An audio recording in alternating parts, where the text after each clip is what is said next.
சிவபாக்கியர் ஐயாவுடைய ரொம்ப அற்புதமான ஒரு பாடல் இது.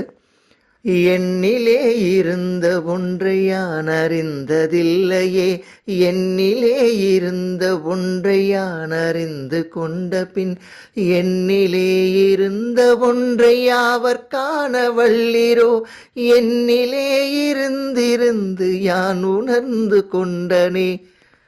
என்னிலே இருந்த ஒன்றை யான் அறிந்ததில்லையே அப்படின்றாரு. எனக்குள்ள என்ன இருக்கு அதை எனக்கு தெரியலன்றாரு. நம்ம இங்க பார்த்தோம் அப்படின்னா அண்டத்துல இருக்கிறது எல்லாமே பிண்டத்துல இருக்குன்னு சொல்லுவாங்க. தெரியுமா அப்படின்னா முழுமையாவும் சொல்ல முடியாது. அதை சித்தர்கள் மறைச்சுதான் வச்சிருக்காங்க.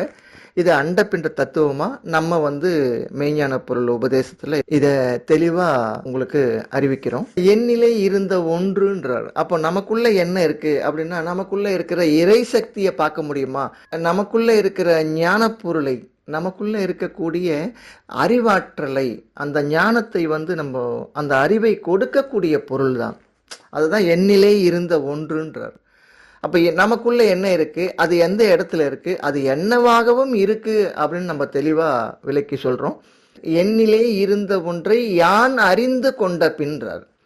எனக்குள்ள என்ன இருக்கு, எனக்குள்ள மிக புனிதமான அபூர்வமான சாகாக்கால் வேகாத்தலை போகா புனல் அப்படின்னு சொல்லக்கூடியது எல்லாமே எனக்குள்ள இருக்கு. மணி மந்திர மருந்தாவும் இருக்கு. அதை நான் அறிந்து கொண்டேன் அப்படின்றாரு.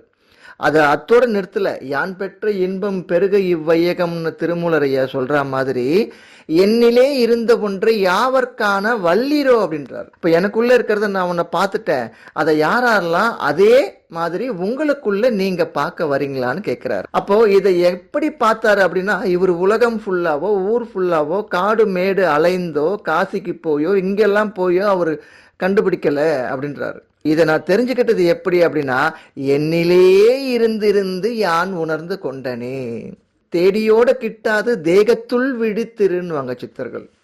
அப்ப அந்த மாதிரி நமக்குள்ள இருக்கிற ஒரு பொருளையும் ஒரு ஞானத்தையும் நீங்க எங்க தேடினாலும் கிடைக்காது. அது உனக்குள்ளதான் இருக்கு, வா அப்படின்னு சிவபாக்கியர் ஐயா சொல்றாரு. உனக்கு சொல்லித்தரேன்னு சொல்றாரு. நன்றி.